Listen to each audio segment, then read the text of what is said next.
आपको लगता है कि घुसपैठियों का मुद्दा निकालकर मामला भटकाने की कोशिश हो रही है? आज तेजस्वी यादव की प्रेस कॉन्फ्रेंस हुई और उसमें बार बार इस बात का जिक्र किया गया और उल्टा आप आरोप लगा रहे हैं कि बाहरी लोग यहां पर बिहार में आकर प्रचार करके बिहार जीतना चाहते हैं। जिस तरीके से आप माननीय म्यूट पर हैं प्रोफेसर प्रधानमंत्री मेहता। और जी जिस तरीके से माननीय प्रधानमंत्री और माननीय गृह मंत्री बिहार आते हैं, कोई मुद्दा नहीं है इनके पास। भटकाने का मुद्दा है, कट्टा और सिक्सर का मुद्दा है इनके पास। ठीक इसी प्रकार से गुरु प्रकाश जी हैं।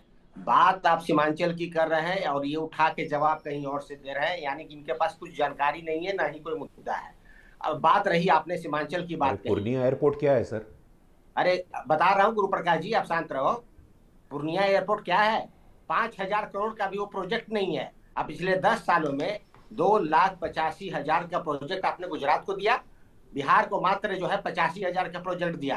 अब आप घुसपैठिए पे आप बात कर रहे हो, जिस मुद्दे पे आप बात कर रहे हो, लगातार जो 1.25 लाख है करोड़ से सुप्रीम कोर्ट में एफिडेविट दिया है इलेक्शन कमीशन ने, कोई घुसपैठिया नहीं है। और जो चेंज ऑफ पैटर्न आप बता रहे थे साहिल जी की, क्या इससे चेंज होगा? जी हाँ, चेंज होगा। क्योंकि जिस तरीके से वोट छीनने का, जो वोट का अधिकार ये लोग छीनना चाहते थे, जनता एकदम त्राहिमाम हुई और उससे जो है दिक्कत हुई। उसके जवाब में ही जो है वहां पे देखिए वोट पैटर्न चेंज होगा और वोट जो है सत्ता पक्ष के खिलाफ जा रही है वहां पे। मौका और क्या दीजिएगा। सरकार, और दूसरा आपका क्वेश्चन था, क्या सरकारी नौकरी से मुस्लिम वापस आएंगे? देखिए, हर घर में नौकरी की बात माननीय तेजस्वी प्रसाद यादव जी ने कहा है, और जो कहते हैं वो करते हैं। इसके लिए भी हमारे पास प्रॉपर रोड मैप है, जिसका हम पूरा जो है पूरा करेंगे। लेकिन गुरु प्रकाश जी और भारतीय जनता पार्टी, आप कह रहे थे कि यहाँ पे कोई नाबालिग बच्चा जो हमारे स्टेज पे डांस कर रहा था, माननीय प्रधानमंत्री जिन शब्दों का प्रयोग किया, वो बच्चा जो है उन्हीं शब्दों को एक खिलौना माना।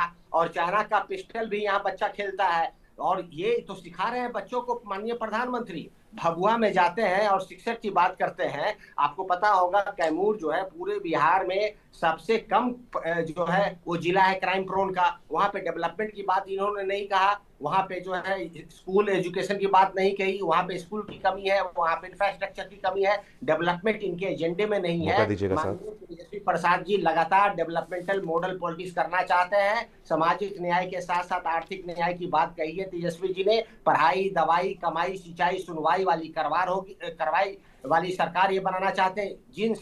3C की बात कर रहे थे गुरु प्रकाश जी, क्राइम, कम्युनलिज्म और करप्शन। क्राइम में नंबर 1 स्टेट है। पिछले 20 सालों में 70,000 हत्याएं हुई है, 35,000 बलात्कार हुआ है, 25,000 दहेज के लिए मर्डर हुआ है। लेकिन एनसीआर का प्रोफेसर डाटा मेहता, देखिए और क्राइम का कहीं डाटा ऐसा ना हो देखिए। जाए, कहीं और ऐसा ना दूसरी हो जाए, बात, देखिए ओवैसी वहां जाकर कहना शुरू कर देते हैं कि देखिए मुस्लिम पार्टी है करके हमें कहा जाता है कि भाई मुसलमानों का नेता मुसलमानी कैसे बन सकता है, और बीजेपी की बी टीम कही जाती है। लेकिन दूसरी तरफ आज कांग्रेस को भी यह कहना पड़ रहा है कि उप मुख्यमंत्री बनना चाहिए मुस्लिम समुदाय से, जिसकी घोषणा नहीं हो पाई है।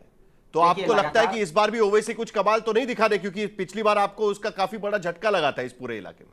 देखिए ओवैसी साहब जो आते हैं, आपको जो गेटवे ऑफ सक्सेस की बात कर रहे हैं, आप जानते हैं Siliguri already gateway of success था। इन लोगों ने क्या उसका धज्जी उड़ाया है पूरा किशनगंज का, ये जानते नहीं है, लगता है वहां घूमने नहीं गए हुए हैं। जहां तक इन्होंने बात कही कि क्या ओवैसी सब आएंगे और फिर हमें सिलीगुड़ी जो में है किसकी सरकार डिसलॉज है? करेंगे, कोई डिसलॉज नहीं करेंगे। जनता और वहां की महान जो है जनता समझ गई है कि किस प्रकार से बी टीम के तहत ये वोट कटवा और ये शिखंडी के रूप में वहां पे काम कर रहे हैं। और ये जानने के बाद उनके 4 विधायक कि ये बी टीम का है, हमारे राष्ट्रीय जनता दल का हाथ पकड़ा है। तो इस तरीके के ओवैसी का यहाँ कोई कुछ इस बार नहीं चलने वाला है। एक बार आए थे, लोगों ने कुछ राजीव जी, इन पे विश्वास किया, लोगों को पता चला कि ये बी टीम है। वो लोग के जो नुमाइंदे थे हमारे सवाल साथ कुछ आ गए पॉइंट हैं। थे मेरे पे, राजीव मुझे जी, 5 का सेकंड दे कोई कुछ दीजिएगा। यहाँ पे वजूद ठीक नहीं है, है। अब जरा जहां एक मिनट तक आता हूं बात, Guru Prakash ji, I come back to you. Rajiv Ranjan ji, क्या इस जी। बार जनता दल यूनाइटेड इसके लिए कोशिश करेगा? क्योंकि अब तक तो जनता दल यूनाइटेड को, नीतीश कुमार को भी मुस्लिम समुदाय की तरफ से वोटिंग होती रही है, लेकिन लोकसभा चुनाव से यह पैटर्न देखा गया है कि महागठबंधन के पीछे ये सारे वोट खड़े होते हैं। तो क्या इस बार आपकी कोशिश क्या रहेगी? नहीं, मुझे लगता है लोकसभा के नतीजों का अगर आप विश्लेषण करें तो हम 40 सीटें लड़ रहे थे और 30 सीटें हम लोगों ने जीती। तो ये सवाल ही नहीं खड़ा होता है। और आरजेडी तो 4 सीटों पर सिमट करके ना, देखिए मुसलमानों का वोट नीतीश कुमार जी को इसलिए मिलता है कि बगैर भेदभाव के उन्होंने विकास की रोशनी हर घर में पहुंचाने का काम किया। कभी दंगे नहीं हुए, कभी कर्फ्यू नहीं लगा। सभी धर्मों को मानने वाले धर्मावलंबियों के लिए उन्होंने समान भाव सिखाया।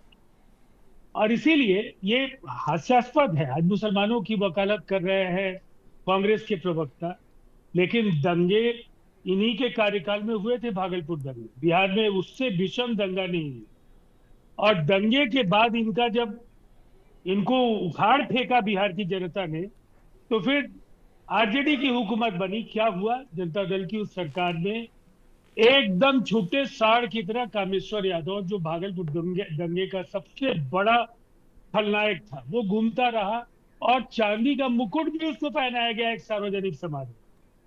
नीतीश कुमार गया, उन्होंने क्या किया ये सबको याद।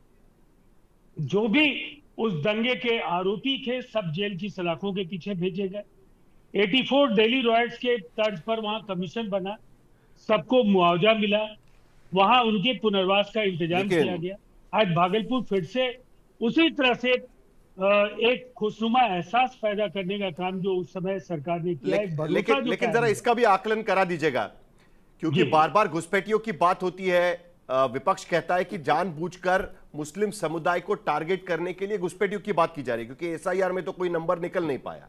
बार बार चुनाव आयोग को भी पूछा गया, उन्होंने भी मना कर दिया। आप ही के सरकार के जो डिस्ट्रिक्ट मैजिस्ट्रेट्स हैं उन्होंने भी कहा कि भाई ऐसा कोई नंबर मिला ही नहीं है हमें। लेकिन जरा आपके आंकड़े देख लीजिएगा, जनता दल यूनाइटेड को एक वक्त पे 68% तक मुस्लिम वोट पाया करते थी जनता दल यूनाइटेड। जरा आंकड़े में आपको दिखाना चाहूंगा।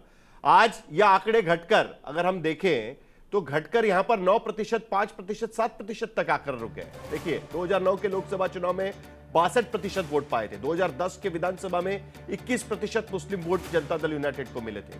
उसके बाद 2014 में 21% वोट जनता दल यूनाइटेड के पाले में गए थे। और 2015 में जब आरजेडी के साथ विधानसभा चुनाव लड़े 78% मुस्लिम वोट आपको मिले थे। 2019 में जैसे ही आप बीजेपी के साथ गई 6%, और 2024 में यह आंकड़ा 5% पर आकर 2020 में तो 5% पर आकर रुक गया।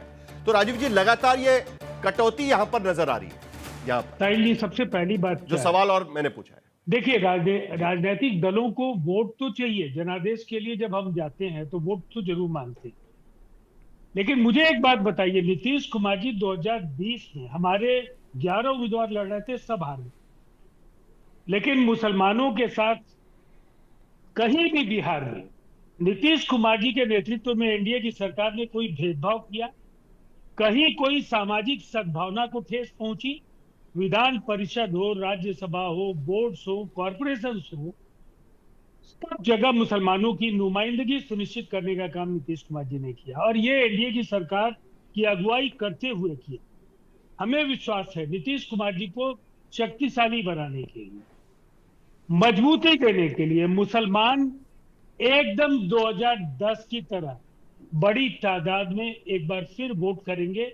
और आप देखेंगे ये इस चुनाव में सबसे बड़ी एक जो आप इस चुनाव की जो तस्वीर है वो स्पष्ट हो जाएगी। और मैं एक बात आपको जरूर कहना चाहूंगा, मुसलमान बिहार का चाहे जितनी भी कोशिशें कर ले वो खासा नाराज है। उसको आरजेडी के जो एमवाई समीकरण को जिस तरह से इन्होंने पूरी तरह से मुसलमानों का इस्तेमाल किया और बदले में कभी मुसलमानों के लिए कुछ नहीं किया। अब्दुल बारी सिद्दीकी जैसे बड़े नेताओं किनारे रख करके 2015 में पहली बार जब हुए थे जवाब दीजिए, तो उस समय भी उन्हीं को उनको उप मुख्यमंत्री बनाने का जो अवसर था वो लालू जी ने दिया। और लगातार अनेक अवसरों पर नेता प्रतिपक्ष बनने के समय भी उनसे बड़े कद की। सुबोध मेहता जवाब दीजिएगा। देखिए आरोप ओवैसी भी लगाते हैं जी। देखिए साहिल जी, देखिए ये पूरा भारत और जनमानस जानता है कि कौमी एकता के प्रतीक लालू प्रसाद यादव है। जिस तरीके से ये कमंडल लेके घूम रहे थे और इन्होंने बाबरी को डिमोलिश किया, पूरे भारत में जो है आतंक का माहौल हो गया। बिहार एक ऐसा प्रदेश था जहां कौमी एकता का प्रतीक जो है वो लालू जी बने, और हिंदू मुस्लिम यूनिटी का ये एक परिचालक बना। लेकिन आज के दिन में एनसीआरबी का रिपोर्ट है कि बिहार दूसरे नंबर पर है कॉमनल वायलेंस में। कितनी बार एनसीआरबी, अब मेरा जवाब 23-24 का डाटा देख लीजिए, 9 कॉमनल वायलेंस हुए हैं बिहार में। राजीव भाई 9 कॉमनल बिहार में हुए हैं। 23-24 में देखिए कॉमनल वायलेंस आपने किया है, बिहार दूसरे स्थान पर है। और जिस तरीके से आपने जो है अनादर किया है जरा दोनों को शांत करिएगा। आप घर में कंधा जरा एक मिनट दोनों को शांत करिएगा। राजीव जी आपके पास आऊंगा मैं, समय खत्म हो जाएगा। उन्होंने दूसरी बार में कई संगीन आरोप लगा दिए हैं, मुझे छोटा जवाब चाहिए। राजीव रंजन जी आपके पास आता हूं मैं, जरा एक ये कौन लोग आईना दिखाएंगे? बैठे हुए हैं, ये कानून व्यवस्था का आईना दिखाने वाले लोगों का बिहार है कॉमनल वायलेंस में। ये नीतीश कुमार ठीक है, और लालू प्रसाद जी। ठीक है, जरा सबको शांत करिएगा प्लीज।